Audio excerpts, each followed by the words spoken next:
Sabi niya, habang bata ka, maging masayahin ka, mag-enjoy ka.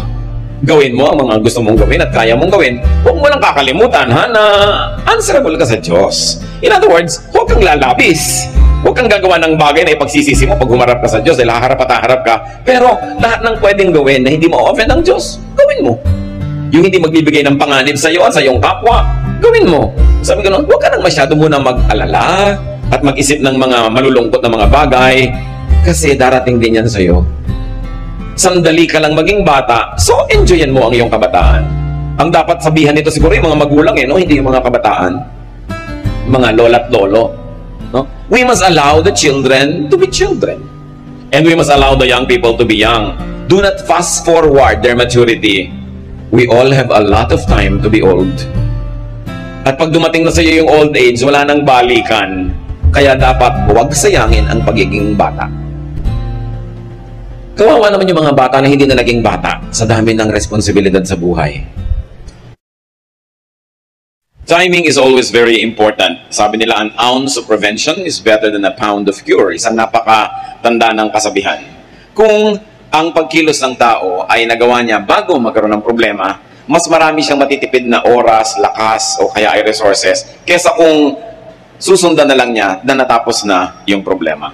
Ang pag-aaral po natin ngayon, late lessons, or lessons usually learned too late in life. Ano ba yung mga bagay na kuminsan ay huling-huli na para malaman, kaya importanteng alamin na habang may panahon pa. Salamat Panginoon dahil kayo Diyos na tugon sa aming mga suliranin, sa aming mga tanong. Kayo ang katapat ng lahat ng aming mga pagdududa, kayo ang katapat Lord ng lahat ng aming kakulangan. Kayo ang pumupuno, nagsasapat sa amin. Nawa, sa paglapit namin sa inyo, madala namin kayo, Panginoon, ng mga papuri. Pagpanain nyo kami ng mga salitang nagmumula sa iyong karunungan, salitang magiging gamot ng aming mga kasakitan, kalakasan ng aming kahinaan, liwanag ng aming kadiliman. Ituwid niyo po ang mga kalikuan namin, Panginoon, palakasin niyo po kami, pagalingin at akayin sa matuwid, maganda at maningning na daan. Lord, be our speaker.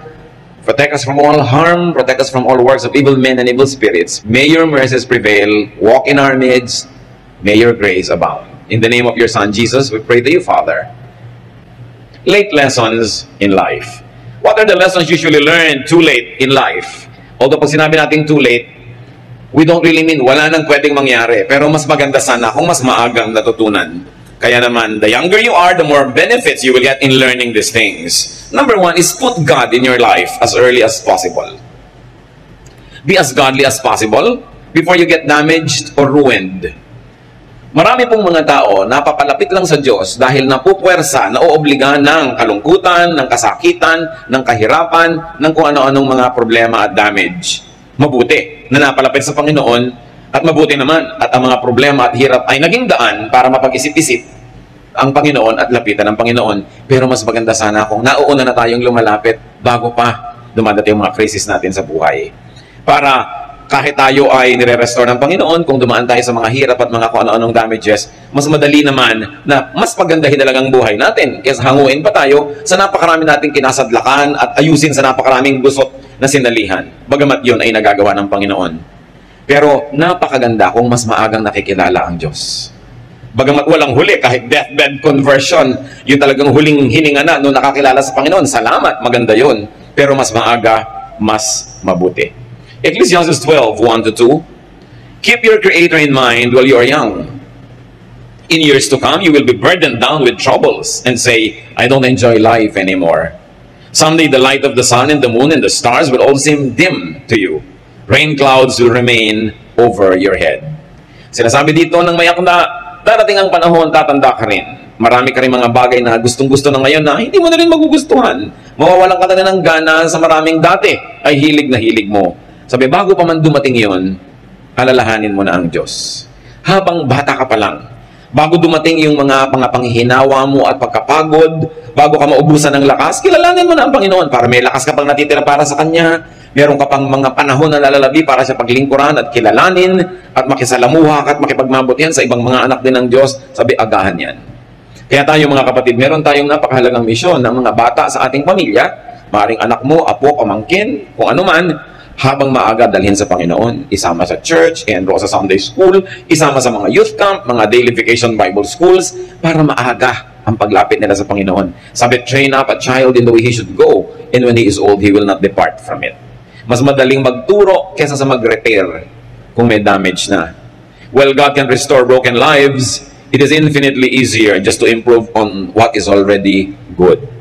Pangalawa po na lesson na dapat hanggang maaga matutunan, accept and make peace with yourself as early as possible. Meron tayong mga katangian, meron tayong lakas at may kahinaan. Meron tayong mga bagay na talagang kaibig-ibig tungkol sa ating sarili at meron namang sana mas kaibig-ibig pa. Pero mas maaga natin na baguhin yung pwedeng baguhin at tanggapin ng buong puso yung hindi pwedeng baguhin tungkol sa atin, mas giginhawa, mas luluwag ang ating buhay. Sure, room for improvement is the biggest room in the world. Marami tayong pwedeng ibahin, baguhin, paasensohin sa ating pagkatao, pero may mga bagay na gano'n na talaga tayo. Tinatanggap tayo ng Diyos, dapat din nating tanggapin ng ating sarili. May mga karunungan na hindi mo siguro mamamaster, kasi may iba ka ng master eh. Merong mga physical attributes that will never be yours, because you're already possessing attributes that cannot be changed. Mas pinatanggap natin yon, mas maaga, mas matatahimik ang ating kalooban, makakapag-focus tayo sa mas mahalagang misyon ng ating buhay. Psalm 139:14, I praise you because of the wonderful way you created me. Everything you do is marvelous. Of this, I have no doubt. So pinupuri ng mayakda ang Diyos dahil doon sa napakagandang paraan ng pagkakalikha sa Kanya. But of course, we know that whoever is singing this and whoever wrote this is far from perfect. Pero sabi niya, pinupuri ko kayo sa ganda ng pagkakagawa niyo sa akin. Kailangan matuto tayo mga kapatid na kilalanin at appreciatein yung maganda at mabuti sa atin. Habang patuloy naman nating inaayos sa tulong ng Diyos yung mga dapat ayusin. Pero meron talagang dapat mo nang tanggapin. May mga bagay na genetic. Halimbawa, kung talagang predisposed ang pamilya nyo na magkaroon ng diabetes, ang laki ng chance na magkaroon mo nun, kasi magalit ka pa sa mga ninuno mo na hindi rin naman nila inimbento yun dahil minana rin nila, tanggapin mo at mabuhay ka sa paraan na pinakamaayos para hindi ka mabigyan ng maximum damage ng karamdaman na yan. May mga bagay na dapat tanggapin, mas tahimik ang ating buhay. Improve what can be improved on and accept what cannot be changed. In other words, as early as possible, be a friend to yourself. Be at peace with who you are and with what you are. Pangatlo po na dapat nating matutunan, learn what matters to you as early as possible. Ano ba ang mahalaga sa inyo? Mahalaga ba sa inyo na pagka may mga lakaran, nakakapag-swimming kayo at hindi kayo marunong lumangoy, learn it as early as possible. Para humaba ang panahon ng buhay nyo na na-enjoy nyo yan. Gusto nyo pala pag may mga party, nagbo-ballroom dancing kayo, sumasayaw kayo, pag-aralan ninyo. Kaysa habang buhay, nakatingin na lang kayong halos mainggit-inggit doon sa mga nagpapaikot-ikot at nagpapagulong-gulong at nagpapatalon-talon, learn it if you like it. Gusto mo palang mamisikleta, pero habang buhay, nakatitig ka na lang sa mga namimisikleta because you don't know how, learn it. Mga kapatid, at this point in your life, ano ang mahalaga sa inyo, gusto nyo pero hindi nyo alam, alamin nyo. Mas maaga nyong ma-master yan, mas mahaba ang natitirang oras para nyo ma-enjoy. Skills ba yan? Language? Is it a piece of information? Is it a trade? Isang uri ng paghahanap buhay o nagagawa ng kamay? Alamin. We cannot forever say, gusto ko sana pero hindi ko alam. Agahan. Proverbs 24:5, a wise man has great power and a man of knowledge increases strength. Sa palagay nyo, anong dapat nyong malaman na pag nalaman nyo, mas lumalakas kayo bilang tao. Mas lumalakas yung bargaining power nyo with the world. Know it. To know is to master, to conquer, and to use. Another thing we have to learn is to be as healthy as much as possible, as early as possible. Bakit sabi nila pag nagkakaedad ka na, dumadami na sakit? Eh, ang dami mo na kasing inipon na lason sa iyong katawan. Ang dami mo nang inipon na atraso. Mga pawis na hindi mo na ipawis, exercise na hindi mo na i-exercise, at mga hindi mo dapat kinain na kinain mo, siyempre, darating ang panahon, mahahabol ka rin yan, dumadami, nagkakasabay-sabay. Kaya pagdating ng araw, doon ka ngayon magbabawas ng alat, magbabawas ng taba, magbabawas ng mga kung ano-ano, agahan na ang pagbabawas nun kasi naiipon. Habang bata ka pa, konting disiplina na sa kinakain mo. Kung sabihin bata naman ako, kasi naiipon, naiiwan sa katawan mo yan eh. Hindi lang naman mahalaga na tumanda at humaba ang buhay. Ang maganda, mahaba ang buhay, pero malusog. Mas na-enjoy mo yun. Sabi ng 1 Corinthians 6:19, do you not know that your body is a temple of the Holy Spirit, who is in you, whom you have received from God? Isipin niyo na yung Espiritu ng Diyos na walang hanggan, walang katapusan, napakamakapangyarihan, nakatira sa ating katawan. Isipin niyo na lang na inyong isip na ang layo ng mararating, ang daming pwedeng ma-imagine, ang daming pwedeng ma-create, pero nakatira pa rin sa ating katawan. At pag bumigay na yung katawan mo, kasunod na rin bibigay yung brain mo. Kasi yun ang tinitirhan niya. Nakita niyo ang napakarami mga dakilang mga tao, great, powerful people, but in times of a crisis in their lives, they happen to be sick. Ang nangyayari, natatalo sila. Kung giyera yun, minsan napakalaking digma, ang galing na general, ang daming napanalunan, pero dahil lang sa kagat ng lamok, no? Nagkaroon ng malaria, at kung kailan siya sinusumpong at inaapoy ng lagnat, doon lumusob ang kalaban, natalo sila. Kasi kahit gaano kagaling ang utak mo, nakatiya pa rin sa katawan mo yan, yung katawan mo pag bumigay, kasamang bibigay lahat. Kaya dapat inaalagaan, mas maaga. The body is also the temple of the mind. It is also the limit and the limitation of the mind. Kaya inaalagaan yan. It becomes a tool of the mind, but it also becomes a prison of our whole life. So as early as possible, exercise. As early as possible, be fit. Eat healthful foods. Life is so much easier and nicer when one is healthy. Hindi lang yun, mga kapatid. Pati life ng mga nagmamahal sa inyo, gumagaan pag kayo'y malusog. Kasi siyempre, kahit tayo ang may kasalanan kung ba't nagkaganon ang kalusugan natin, damay lahat ang nagmamahal sa atin dahil hindi naman tayo matitiis at aalagaan din tayo kung tayo magkaroon ng karamdaman. Kaya meron tayong pananagutan sa lahat ng nagmamahal sa atin to keep ourselves as healthy as possible, because when we are sick, sila yung napapagod. Kaya yung mga young people dapat responsable sa kanilang kaligtasan. Huwag na kung saan-saan ibalibag yung katawan at ipaghampasan at kung saan-saan dalhin, kasi pagka nabagok yung ulo mo at na-paralyze ka, yung matandang nanay mo pa rin na mag-aalaga sa'yo. Sino? Pag nagkaroon ka ng mga karamdaman, mga mahal mo sa buhay ang gagastos. Kaya hindi ka lang nabubuhay para sa sarili. We live responsibly. In adulthood, do not think of yourself and do not treat yourself as old. Do not think old. Do not act old. Marami kasing mga humihina na bahagi ng katawan natin kasi itinatrato na natin na mahina. Hindi na kasi nagagamit, hindi na napapractice. Recently, nakakita ko sa internet, 92-year-old lola, nagsasalsa. Ewan ko kung nakita nyo yun, ha? Talagang nagpapagulong-gulong, binabalibag nung apo, kulang na lang lumipad. Ang lakas ng katawan. 92. Yun na ko, wow. Maraming ginawang tama itong si Lola na sa buhay niya. Malakas pa yung katawan niya. So, huwag na kayo lagi na lang nakapranela, nakabalabal at lagi na lang, pwede nyo namang pasiglahin ang mga sarili, no? Para mas marami pa tayong makita, malasap, magawa, maproduce. So, watch what you eat. Sila Daniel, ang propetang si Daniel, mga batang-bata pa lang, binihag ng kaaway, dinala doon sa palasyo nung nakabihag sa kanila, tinetrain sila para maging mga trabahador nitong hari na bumihag sa kanila. Pero, ayaw nilang kumain ng pagkain sa palasyo. Kasi iniisip nila, bukod sa moral dimension ng pagkain ng mga unbelievers, marami siguro talagang unhealthful na mga ingredients yan. Kaya sa Daniel 1:11-15, merong prescribed diet yung mga noble men na yon, noble young men who were in the palace. Pero Daniel then said to the guard, "Please test your servants for 10 days. Give us nothing but vegetables to eat and water to drink. Then compare our appearance with that of the young men who eat the royal food, and treat your servants in accordance with what you see." So he agreed to this and tested them for 10 days.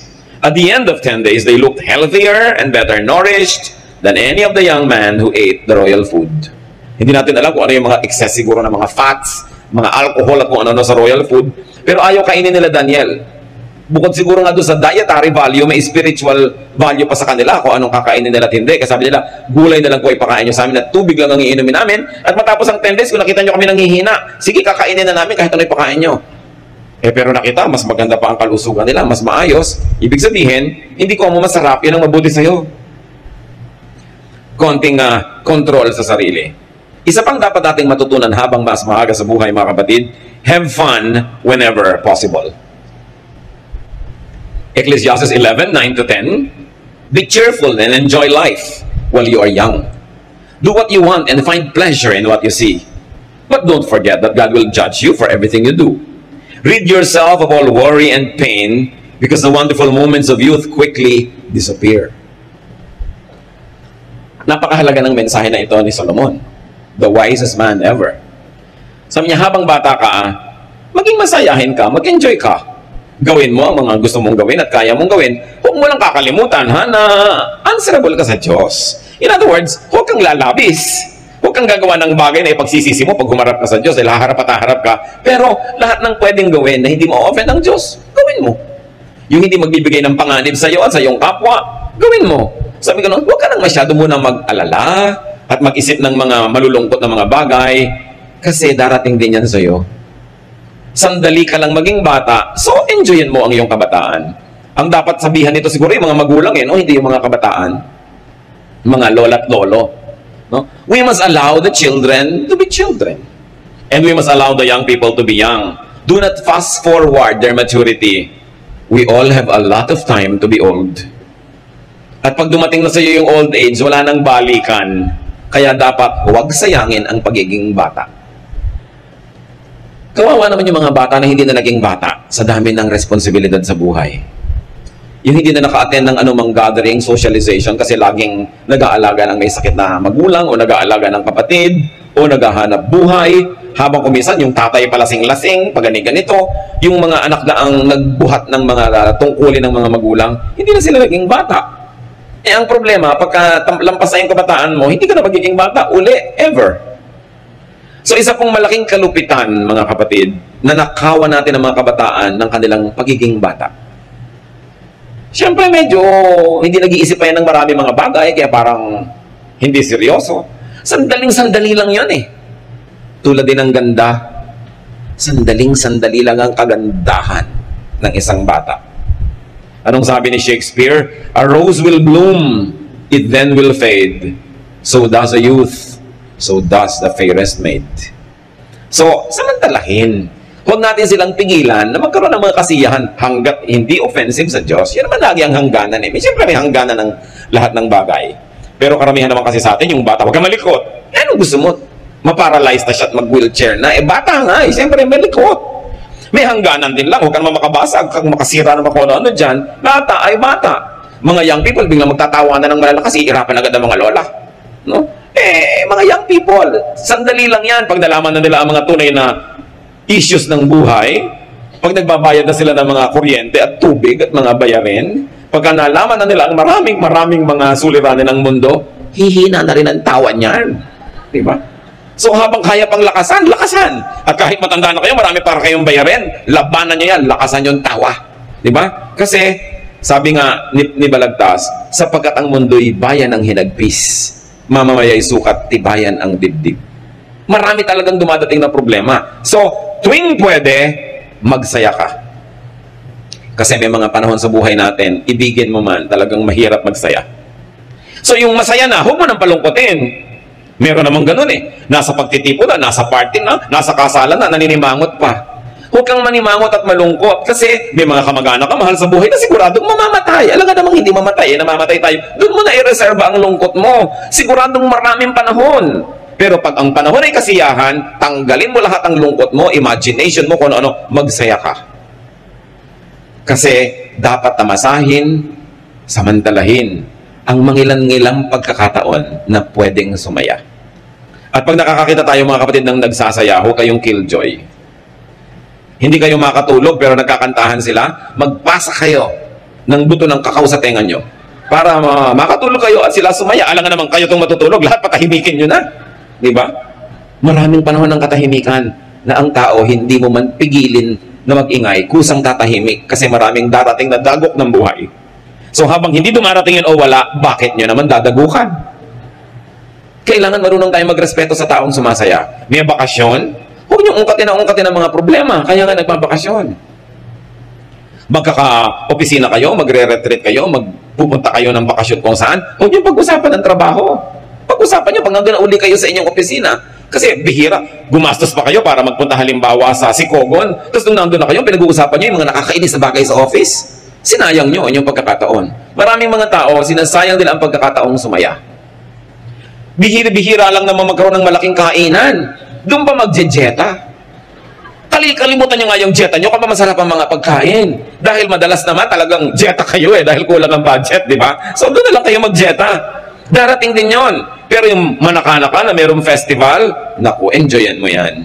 Kesa sa pag dumarating ang panahon ng gutom, inaala-alala mo yung mga dapat sana'y nakain mo, pero hindi mo kinain dahil nag-iinarte ka, no? Magsisisi ka ngayon. So enjoy it. Enjoy youth.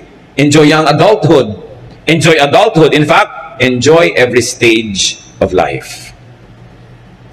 Ecclesiastes 3, 1-11 can be summarized as saying, everything on earth has its own time and its own season. There is a time for laughing and dancing. And if it is not your time, hayaan mo yung iba to enjoy their time. Kung sino ang nagsasaya, siya ang may karapatan. Yung ayaw magsaya, yun ang lumayo. Pero huwag niyong pigilan yung nagsasaya. Hindi niyo alam, baka bukas may malalaman siya kahindik-hindik na bagay na kahit hindi niyo pigilin, talagang mawawala na yung saya niya. Unfair naman na hindi man lang siya nakapag-charge. Malolobat pala siya bukas, hayaan niyo siyang mag-charge ngayon. No? Para may baon siyang saya sa buhay. Kaya mahalaga mga kapatid, yung maliliit na bata, i-maximize natin ang saya nila.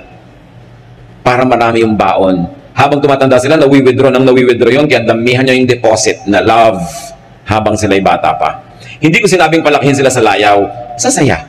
Pero hindi ko sinabing i-exempt sila sa pagod, sa training, sa disiplina. Pero dapat ginagawa man natin ang lahat ng yon, may kakambal na saya.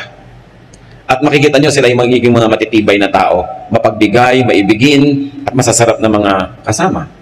So, there is a time for laughing and for dancing. Maximize that time. Create, invent ways to be happy. Be youthful at heart. And let the young be young. Kung minsan, ang ikinakalungkot ko po, pag marami mga nagiging born-again Christian, akala nila bawal sumaya. So, bawal na lahat. No? Bawal na lahat. Napaka maunawain ng Diyos. Gawin nyo kung ano yung nagpapasaya sa inyo, maliban na lang, alam nyo talagang maling-mali. Ngayon, medyo gray area, pero gustong-gusto nyo gawin, napakabait ng Diyos para kanya unawain. No? So, ang ating laging panghawakan, yung bait, hindi yung higpit ng Diyos. Mabait siya. Ang mahigpit lang kuminsan yung lola mo o yung tiya mo na old maid, mas mahigpit pa talaga sa 30 na pinagsama-sama yan.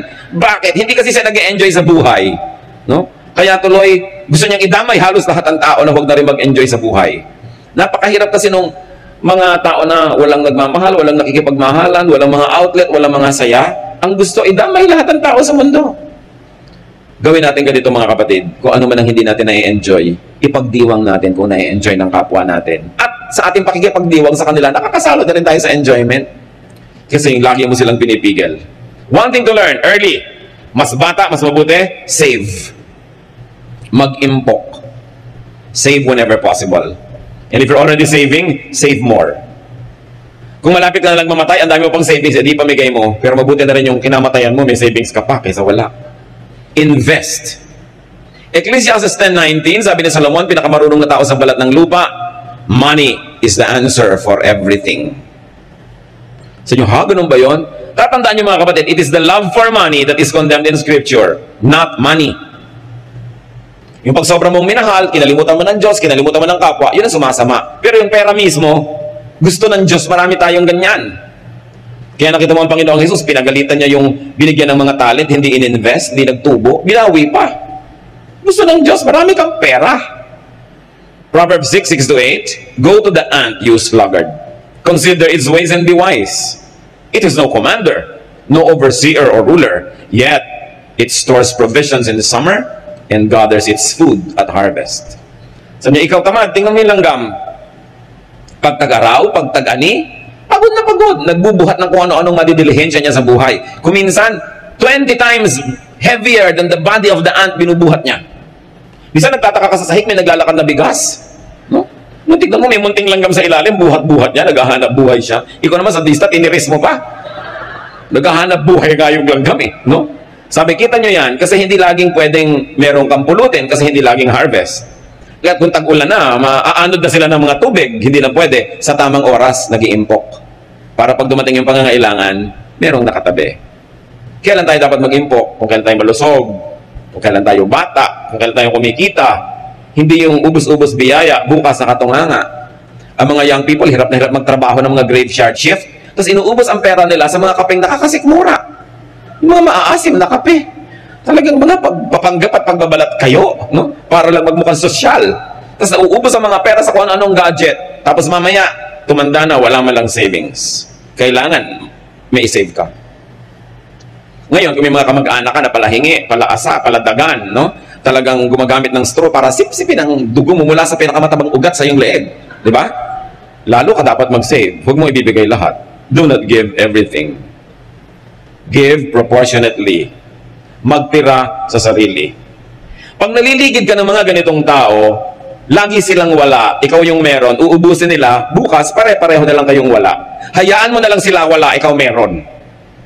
Para pag may emergency sila, kahit paano, pwede mo rin tulungan kasi ipinamigay mo ng lahat. Lalo mga magulang. Alam niyo naman ang mga Pilipinong magulang, ibibigay ang lahat sa anak.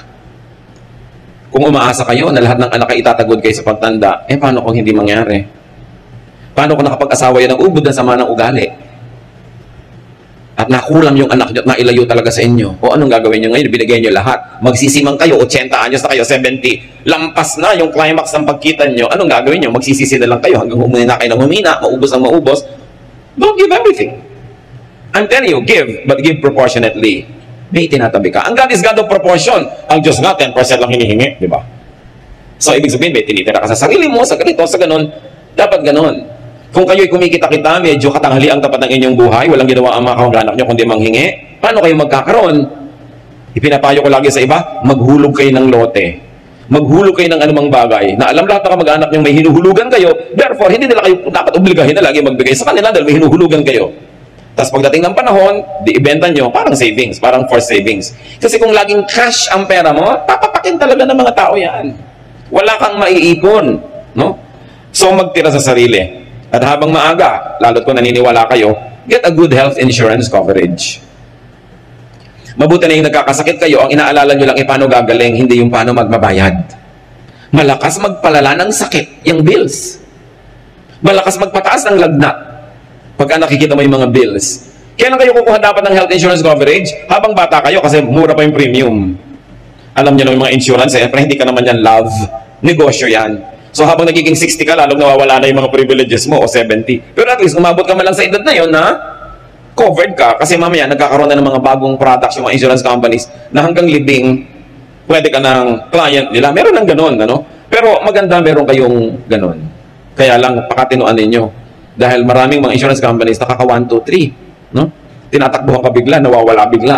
So tingnan nyo yung record, track record ng mga kumpanya. But it's nice to have that. Get educational and health insurance for your children. The younger they are, the cheaper. Ako, isang patotoo. Sa ganito, napapatunayan ko this works. Yung mga insurance, health insurance, educational plans, dami ko nang nakita na talagang it works. Kaya lang nga, talagang medyo maghihigpit ka ng sinturon habang nagbabayad ka ng premium. 5 taon lang naman yun. At kadalasan, yun yung 5 taon na bata ka pa, nasa peak ka pa ng pagkita, pwedeng gawin. Kita niyo yung babaeng pinupuri sa Proverbs 31:25? She is strong and graceful, as well as cheerful about the future. Sabi ng NIV, she can laugh at the days to come. Sino ang pwedeng magtawa-tawa sa darating na kinabukasan? Yung may ipon. Magulang ka, magkakalis na yung anak mo, sabi mo, magkakalis na anak mo, may pambayad ako. Di ba? Gaano karami nakakatawa tinghunyo? Pag nakasalubong may mga mukhang Biyernes Santo, hunyo. Kasi enrollment, walang savings. Gaano karami yung nakakatawa kapag naalala mo, naku, tatanda ako, kailangan ko ng wheelchair, bibili ako ng may mga umiilaw-ilaw pa habang gumugulong. Di yung may pambili, di ba? Sinong nakakatawa sa mga darating na sakit, di may pampa-hospital, she can laugh at the days to come. Yung Proverbs 31:25, lady, because she has savings. So mahalaga, meron yan. Isa pang lesson, mga kapatid, if you have a chance, I like to emphasize this, if you have a chance. Dahil yung iba gusto pero walang chance. And you are psychologically and emotionally fit to marry, marry. Huwag nyo nang tanong yung katabi nyo, ba't ikaw hindi ka nag-asawa? Di ba? Hindi kayo makialam. Pero if you have a chance, if you are psychologically, emotionally, economically, physically fit to marry, marry. Maraming ligaya ang pag-aasawa kahit marami rin itong hirap. Pag kinuwenta mo, kwentas claras, panalo ka pa rin usually. Pag nagkaroon ka talaga ng isang married life. When you can have and raise a child or children. Mahirap lang yan sa simula, pero malaking joy ang binibigay niyan sa'yo. Lalo't kung mapag-aruga, kung tumanda ka, bagamat hindi yun guaranteed. Di ba? So kung mag-alaga ng bata, dahil investment mo siya para alagaan kanya pagtanda mo, hindi yun guaranteed. Mahalin mo lang dahil mahal mo. Kung minahal ka uli sa sukli, di maganda. Kung hindi, may tinabi ka sa sarili mo. Yun ang importante. Proverbs 18:22, he who finds a wife finds what is good and receives favor from the Lord. Baliktarin mo rin yun, ganoon din sa husband. Mapalad yung mga tao who have a chance and who are psychologically and emotionally fit to have a spouse. So, huwag sayangin yun if you fall under that classification. Kahit ano pa ang hirap, mas matimbang pa rin ang pakinabang kung nagkaroon ka ng kabiyak. Psalm 127 verse 3, children are a blessing and a gift from the Lord. Kung minsan mga kapatid, merong mga ipinagbubuntis na bata in ways that are socially undignified. May mga unwanted pregnancies, may mga hindi inaasahan, merong mga kuminsan na puwersa nangyari. Sakaling mangyari, bagamat ayaw natin, never abort a child. At kung ikaw naman ay isang dalaga na sa mga laro sa'yo ng tadhana ay bigla ka naging isang dalagang ina, huwag mong ipamigay ang bata, palakihin mo. Machichismis ka lang ng 1 linggo, 2 linggo, 1 buwan. After 1 month, may ibang babaeng buntis na uling mapag-uusapan, aalis na sa'yo ang spotlight. Palakihin mo yung anak mo, hindi ka man nagkaasawa, may anak ka na. Alam niyo po kasi, I'm talking to experience. May mga kilala akong mga kababaihan na nagtapon pa ng anak, nagganito pa, tapos hindi na sila nagkaasawa, ngayon nung medyo may edad-edad na, nanghihinayang ko, pinalaki ko na lang sana. Tapos din nakakakita ka ng bata, naku, ganito ni ata kalaki yung anak ko, kundi ko pinamigay. You know, kung wala ka man naging asawa, tinatawag ka mang disgrasyada, ganun talaga ang buhay, no? Hindi mo naman ginusto yan, wala naman sa slumbook mo na yun ang ambition mo. Napalagay ka doon, iayos mo kung ano yung naging mali, itama mo, and then, pasalamat ka, may anak ka na. Kasi wala. Huwag kayong magtatapon ng bata. Makakaraos din. Nainataos yan. Tsaka huwag kayong masyadong maging maramdamin sa chismis. Kahit nga wala kayong gawin, chichismisin pa rin kayo ng mga tao. Mga chismosa naman na yan, hindi ka maaalagaan niya kung nadapa ka. May anak ka, baka malibangon ka kung madapa ka. Huwag yung pansinin yung mga chismosa.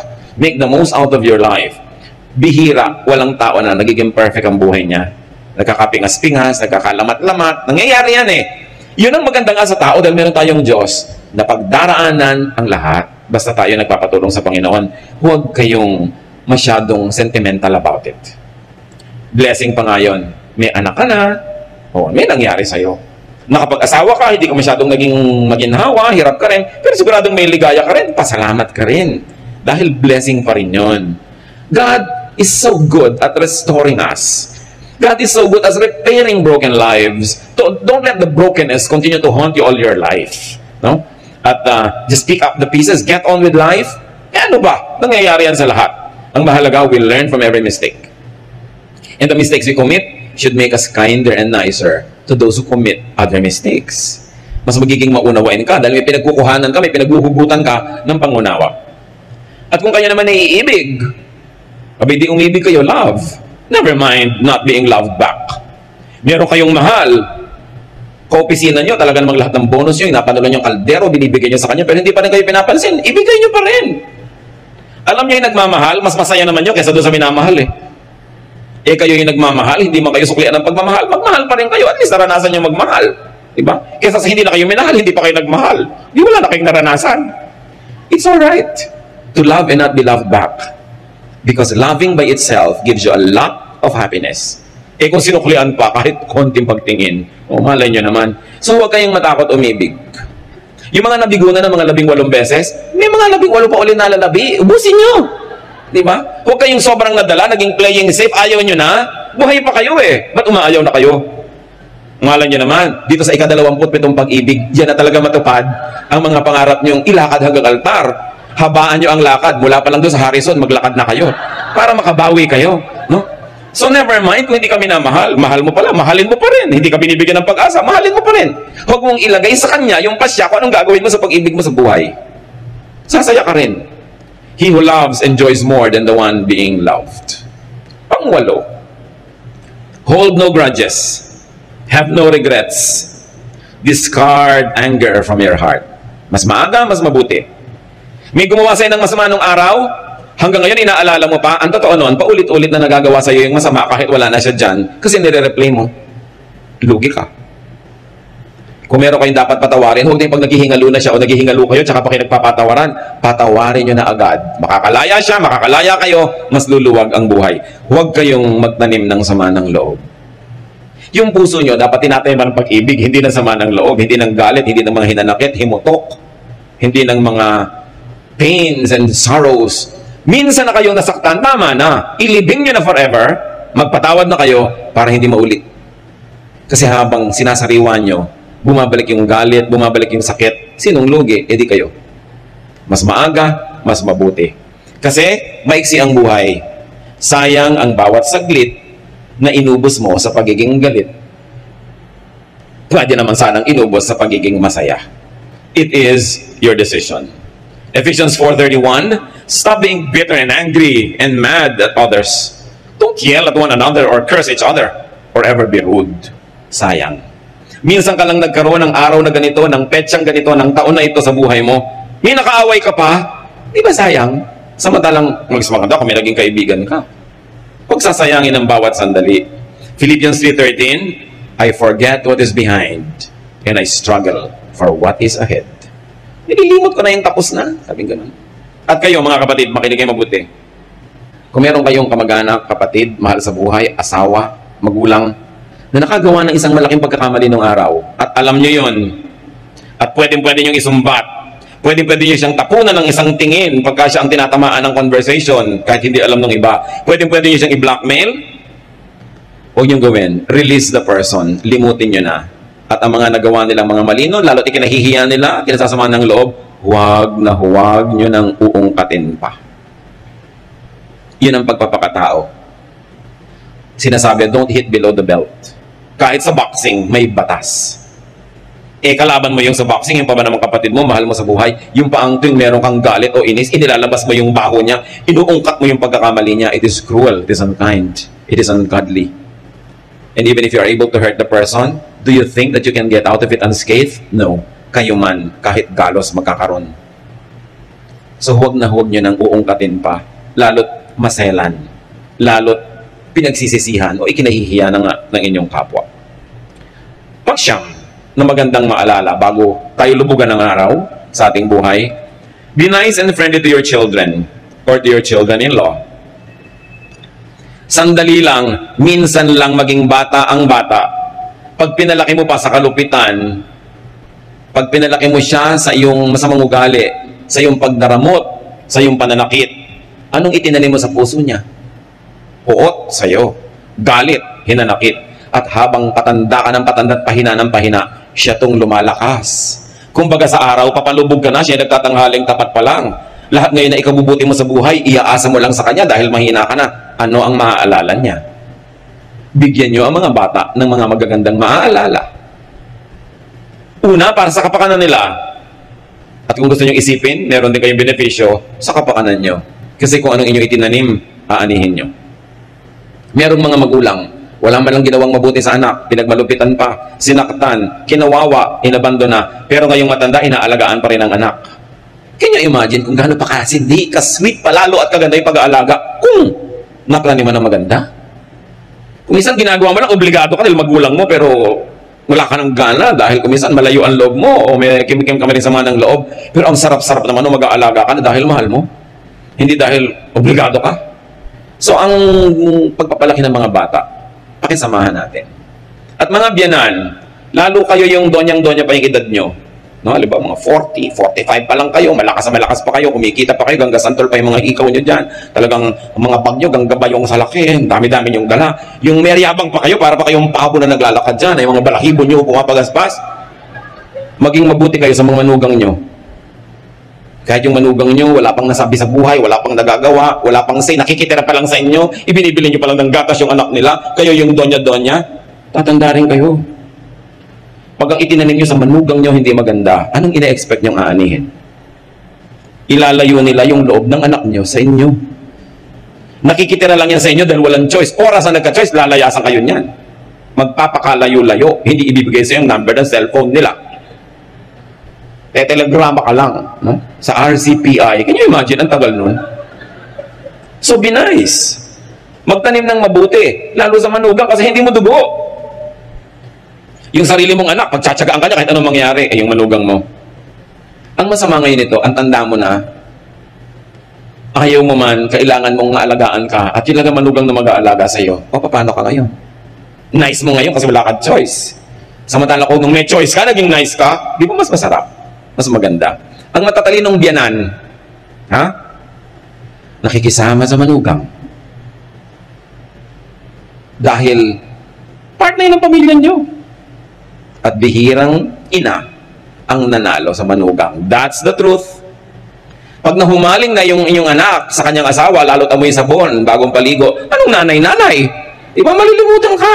So mabuti pa lumagay ka sa lugar kung hindi mo man gusto yung manugang mo dahil lang matalino ka. Kasi yun ang magandang gawin. Ngayon, di gustuhin mo na, total gusto ng anak mo. Mag-e-enjoy ka pa kaysa mainis, wala ka na mga magagawa, nandyan talaga yan, may okasyon. Kasi manugang mo yan. Maraming mga biyenan, hindi sila marunong, nakikipagyera sa manugang. Anong mapapalaan nyo? Sa palagay nyo ba, magwawagi kayo? Wala, stress lang. Be wise. Kung inaalagaan nyo ba naman ang mga anak nyo na sa inyong kalakasan, edi mas masarap ang pagtingin nila sa inyong pagtanda. Ephesians 6:4, parents, don't be hard on your children. Raise them properly. Teach them and instruct them about the Lord. Of course, the presumption is you are godly yourself to be able to teach children about the Lord. Kita niyo itong magbiyanan na si Ruth at Naomi? Ang sweet. Itong si Naomi, may dalawang anak na lalaki, namuhay sila sa isang foreign land. Tagaroon yung napangasawa ng kanyang mga anak na lalaki. Namatay ang asawa niya, namatay ang dalawa niyang anak na lalaki, ang natira silang 3 babae. Ngayon, sabi nitong matandang biyanan, mga iha, mag-uwi na kayo sa inyo inyong barangay. Kasi wala na ako natirang anak para ipakasal pa sa inyo. Magkanikanya na tayo, gumawa pa kayo ng buhay nyo dahil bata pa kayo. Meanwhile siya, ang tanda-tanda na niya, byuda na, naulila pa sa mga anak, sino lang titingin sa kanya? Ruth 1:16-17, Ruth answered, please don't tell me to leave you and return home. I will go where you go. I will live where you live. Your people will be my people. Your God will be my God.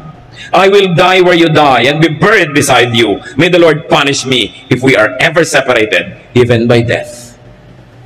Mga biyanan, sasabihin kaya ng manugang nyo sa inyo yan. Ang ganda, di ba? Ayaw siyang bitawan ng manugang kahit wala na yung asawa na anak niya. Kasi sila, may sariling relasyon na na-develop. Nagmamahalan sila bilang magbiyenan. So hindi lang sila artificially put together by this common man in their life, the son and the husband, but they have developed a friendship between them na wala na yung lalaki, tuloy pa rin sila. Mahusay na babae. Pareho sila. Mga manugang, makisama rin kayo sa inyong mga biyenan. Kahit darating ang panahon na kayo na yung malakas at hihina yan, hihina din kayo at magkakamanugang din kayo. Papaikot-ikot lang yung cycle na yan. At saka syempre, tumanaw ka ng utang na loob sa biyanan mo. Kung minsan napag-aral yung asawa mo, kaya ang yabang-yabang mo ngayon, maganda buhay nyo. Sino ba nagpa-aral dyan? Sino nagpalaki dyan? Di ba yung biyanan mo? Wala ka namang participation dyan. Ngayon, ikaw, aani ka na. So, dapat tumanaw ka ng utang na loob. At sino pa man naman ang dapat mag-adjust? Hindi yung bata, natural. Kung may konti mga bisyo yung biyanan mo, may mga ugali, ikaw na mag-adjust. Ikaw naman itong bata Lumagay ka rin sa lugar. Pareho kayong lalagay sa lugar, sasaya kayo. At hindi nyo hahatiin ang puso ng isang lalaki na common to the two of you. Kawawa naman yung lalaki, yung nanay niya, tsaka asawa niya, hindi magkasundo. Meron akong kilala niyan, mga kapatid. Sabi niya, gusto na daw niya magbaril. Sabi, ba't hindi yung nanay mo at asawang barilin mo? Sila pa nag-aaway, ba't ikaw magbabaril? Siyempre, biro ko lang naman yon. Pero ang point is, may mga lalaking ganun gusto na magbaril dahil litong-lito na. Siyempre, mahal ang nanay, mahal yung asawa. Kayong dalawang babae, mag-ayos nga kayo para tumahimik. Diba? Napakahalaga nun. So, sabi niya, saan man kayo pumunta, sasama ako, nanay. Ang sarap na samahan. Number 10, paalala mga kapatid, do not retire prematurely. Ano ba yung retirable age? 60, 65? Naku, nung araw yun. Ngayon, hindi na ganun. 92 nga, nagsasalsa pa. Diba? Do not retire too soon. Or let me say it, do not retire, period. Pag nag-retire kasi kayo, hihina kayo Maiinip kayo, wala kayong gagawin.